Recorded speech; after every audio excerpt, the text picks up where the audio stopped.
Shri Sharda Devi and Her Divine Play, Chapter 15, page 234.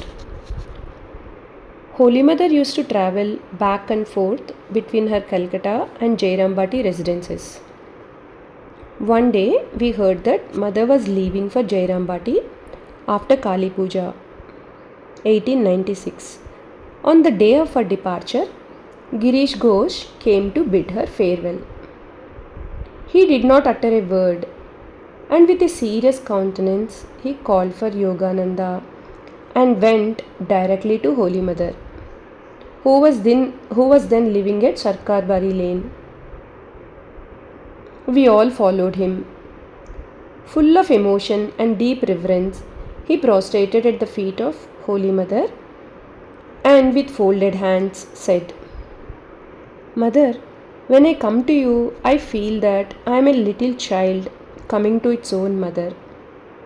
Had I been a grown-up son, I would have served my mother. But it is quite the opposite. You serve us and we do not serve you.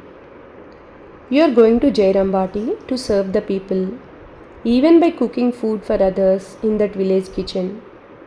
How can I serve you? And what do I know about service of the Divine Mother?" Girish's voice was choked and his whole face was red with emotion. He said, "Mother, you know our minds, which we ourselves do not know. We cannot go to you. It is through your grace and kindness that you come here to see your children. Whenever you wish to come here, please do not hesitate for a moment.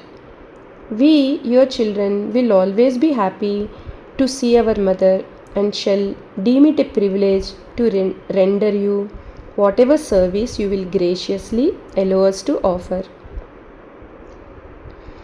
Girish then addressed us who were standing behind him.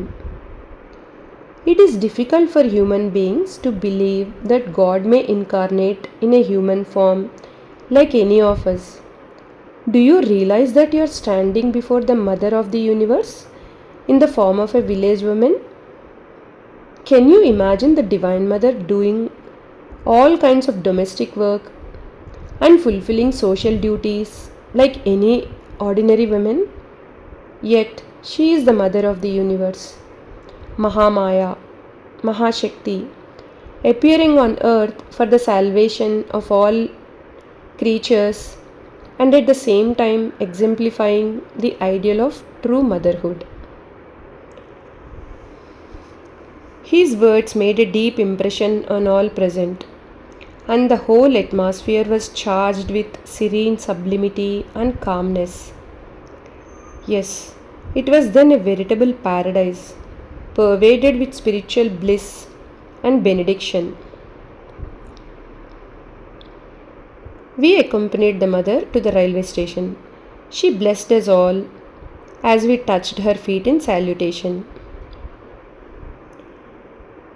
Swami Bodhananda left a vivid account of Girish's visit to Jairambati in the early part of 1891, which is presented here in an abridged form.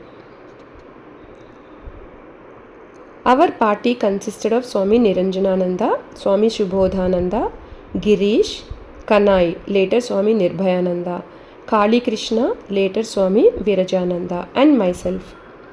Girish also took a cook and a servant with him. After breakfast at Girish's house, we left for the Howrah railway station and reached the Bardwan station at noon.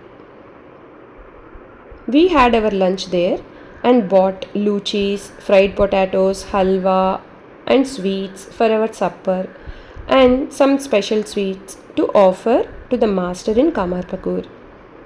5 bullock carts were hired and we started our journey just before evening. We crossed the Damodar river, which was almost dry. After crossing the river by bullock cart, we finished our supper. At 10 p.m., we resumed our journey.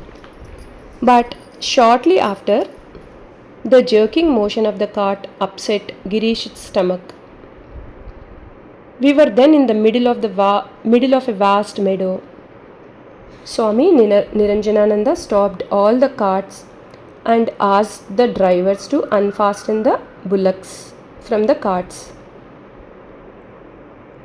Within an hour, Girish fell asleep, and in the morning he felt normal.